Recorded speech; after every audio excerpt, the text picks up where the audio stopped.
Hello and welcome to our channel.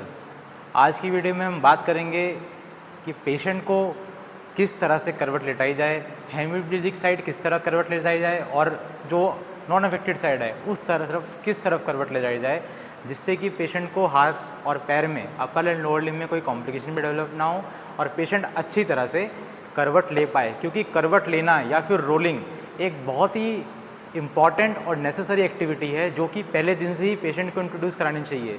Rolling करने से या करवट लेने से सबसे पहला फ़ायदा ये है कि प्रेशर शोर होने की संभावना बहुत कम हो जाती है। उसके अलावा नॉर्मल एक्टिविटी पैटर्न पेशेंट में डेवलप होने लगता है। आप लोग पैरालिसिस पेशेंट की रिकवरी की किसी स्टेज में भी रोलिंग को इंट्रोड्यूस कर सकते हैं, उसका हमेशा फ़ायदा होगा। रोलिंग करने से आपकी बॉडी की ऑलमोस्ट सारी मसल्स एक्टिवेट या फिर पार्टिसिपेट करती हैं। तो आपको पहले दिन से ही पेशेंट को रोलिंग इंट्रोड्यूस करानी है और उन रोलिंग टेक्निक्स में क्या क्या ध्यान रखना है वो हम आगे भी देखेंगे कि हेमिप्लीजिक साइड अगर रोलिंग करे तो किस बात का ध्यान रखना है और नॉन हेमिप्लीजिक साइड रोलिंग करे तो किस बात का ध्यान रखना है। फिजिकल थेरेपिस्ट या केयर गिवर इस बात को हमेशा ध्यान रखें, जब भी आप अपर लिम्ब या लोअर लिम्ब की एक्सरसाइज कराएं उससे पहले रोलिंग एक्टिविटीज़ ज़रूर कराएं। रोलिंग एक्टिविटीज़ कराने से जो आपकी बॉडी है उसमें हाइपरटोनिसिटी होने का खतरा कम हो जाता है। तो अपर लिम्ब और लोअर लिम्ब की ट्रीटमेंट स्ट्रेटेजी प्लान करने या एग्जीक्यूट करने से पहले आपको रोलिंग पेशेंट को करानी चाहिए। उसके अलावा इसका फ़ायदा एक और ये है कि आप किसी भी स्टेज पर रोलिंग को इंट्रोड्यूस कर सकते हैं। ये बहुत ही बेनिफिशियल है पेशेंट के लिए। तो हम स्टार्ट करते हैं सबसे पहली टेक्निक। तो सबसे पहले हम ये देखते हैं कि अगर पेशेंट अपनी कमज़ोर हिस्से की तरफ करवट ले तो वो किस तरह से करवट ले और केयर गिवर या थेरेपिस्ट उसको कितना असिस्टेंस प्रोवाइड करे।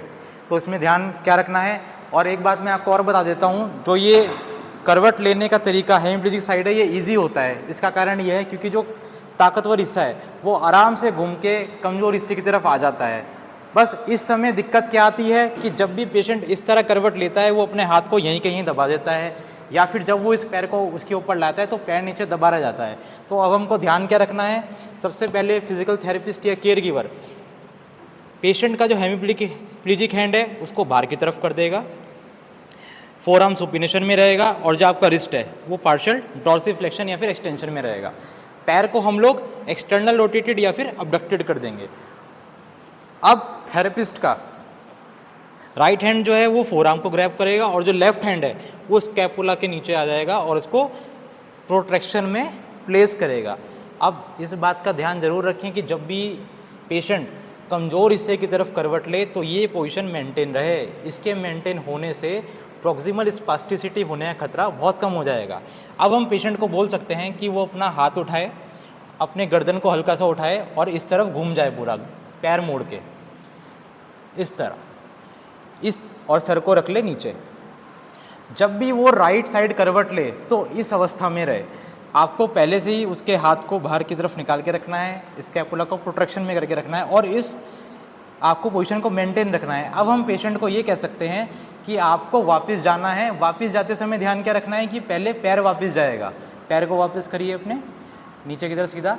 और ध्यान ये रखना है वापस जाते समय आपका जो ये हेमिप्लीजिक हैंड है इसको आप ढीला ना छोड़ दें। इस तरह आपको स्कैपुला का प्रोटेक्शन मेंटेन रखना है और अबडक्शन। अब धीरे धीरे सबसे पहले इंश्योर ये करें कि गर्दन पीछे पहले ना जाए, पहले ट्रंक रोटेट हो जाए पीछे। पेशेंट अपने ट्रंक की सहायता से पीछे जाए और फिर धीरे धीरे अपनी गर्दन को पीछे ले जाए और अपना वो हाथ भी अबडक्ट करके रख ले बाहर की तरफ। ये पैर भी हम सहायता से अंदर कर देंगे। अब ध्यान क्या रखना है इसमें, पेशेंट जब सीधा हो गया तो आप फिजिकल थेरेपिस्ट को ये नोटिस करना है कि जो हेमिप्लीजिक हैंड है उसमें कोई भी हाइपरटोनिसिटी तो नहीं आ रही, मतलब कोई टाइटनेस तो नहीं आ रही। तो आपको ये पोजीशन तब तक मेंटेन रखनी है दोनों हाथ की अबडक्शन की जब तक कि आपको ये फील ना हो जाए कि हेमिप्लीजिक हैंड नॉर्मल सिनर्जी में आ गया है, कोई भी हाइपरटोनिसिटी मेंटेन नहीं है। जब आपको लगे कि पेशेंट के हाथ में कोई भी आपको हाइपरटोन नहीं महसूस हो रही है तो हम वापस से इस हाथ को नॉर्मली प्लेस कर देंगे। लास्ट के बाद तो अभी तो हमने ये देखा कि अगर पेशेंट को आपको कमज़ोर हिस्से की तरफ करवट दिलानी है तो कैसे लेटानी है।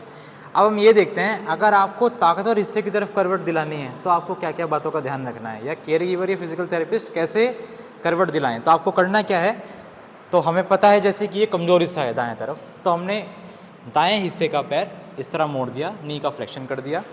उसके बाद पेशेंट का जो हेमीप्लीजिक हैंड है उसको अपने हाथ से ऐसे पकड़वा दिया, इंटरक्लास करा दिया इस तरह से।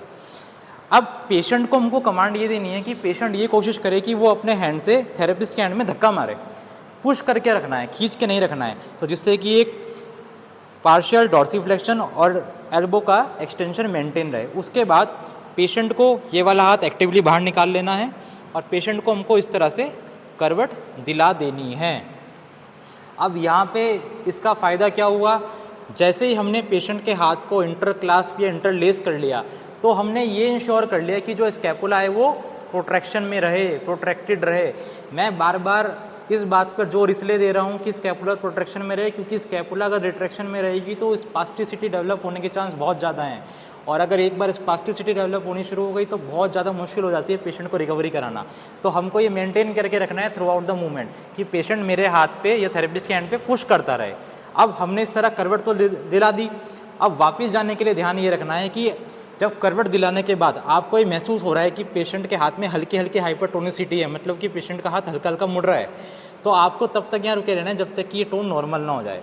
जब आपको लगे कि टोन नॉर्मल हो गई है, सबसे पहले लोअर लिम्ब को वापस करना है। जब हम लोअर लिम्ब को वापस करते हैं तो अधिकांश हम क्या देखते हैं कि अपर लिम्ब भी वापस चला जाता है, पर ऐसा नहीं होने देना। पेशेंट को कमांड क्या देनी है, आपको यहाँ पे पुश करके रखना है। इनिशियल स्टेज में पेशेंट पुश नहीं कर पाता है तो आपको करना क्या है, अपना लेफ्ट हैंड इस तरह प्लेस करके राइट हैंड से इस पोजीशन को मेंटेन करना है।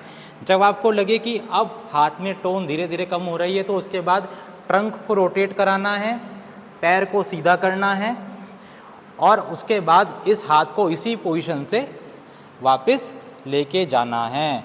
तो ध्यान क्या रखा आपने कि सबसे पहले आपने क्या करा, नी फ्लेक्स करा, अपर लिम्ब की फिंगर्स को इंटरक्लास्प करा और पेशेंट को बोला पुश करने के लिए और करवट दिला दी। अब इस करवट में तब तक रहना है जब तक आपको यहाँ पे टोन कम ना हो जाए। टोन जैसे ही कम होगी सबसे पहले लोअर लिम्ब वापस जाएगा और ट्रंक। यहाँ पर तब तक रुके रहना है जब तक कि इस हाथ की टोन नॉर्मल ना हो जाए। जब आपको लगे कि टोन नॉर्मल हो गई है उसके बाद वापस हाथ को ऐसे रख देना है। तो ये कुछ कंसिडरेशन है, कुछ टिप्स हैं जो कि आपको पेशेंट को करवट दिलाते समय या रोलिंग एक्टिविटी कराते समय ध्यान रखनी है। ध्यान यही रखिए, ये जो मैंने टेक्निक बताई है ये थेरेपिस्ट असिस्टेड टेक्निक है। अगर आपका पेशेंट एक्टिव है, खुद से अपने काम कर पा रहा है या थोड़ी बहुत उसमें ताकत है, तो आपके लिए मैं दूसरी और वीडियोज़ लाऊंगा कि आप उसमें पेशेंट को कैसे इंट्रोड्यूस करें रोलिंग करने के लिए। वो वीडियोज़ हम बाद में लाएंगे। पर जब तक आपका पेशेंट ऐसी स्टेज में है कि वो खुद से कंट्रीब्यूशन नहीं कर पा रहा है तो आपको इस टेक्निक से ही पेशेंट को करवट दिलानी है।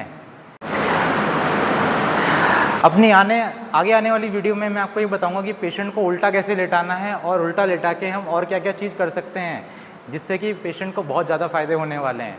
तो मैं आशा करता हूँ कि आपको जो वीडियो है ये बहुत अच्छी लगी होगी और इस वीडियो में दी गई जानकारी आपके लिए बहुत हेल्पफुल होगी। See you all in the next video. Stay connected and thank you.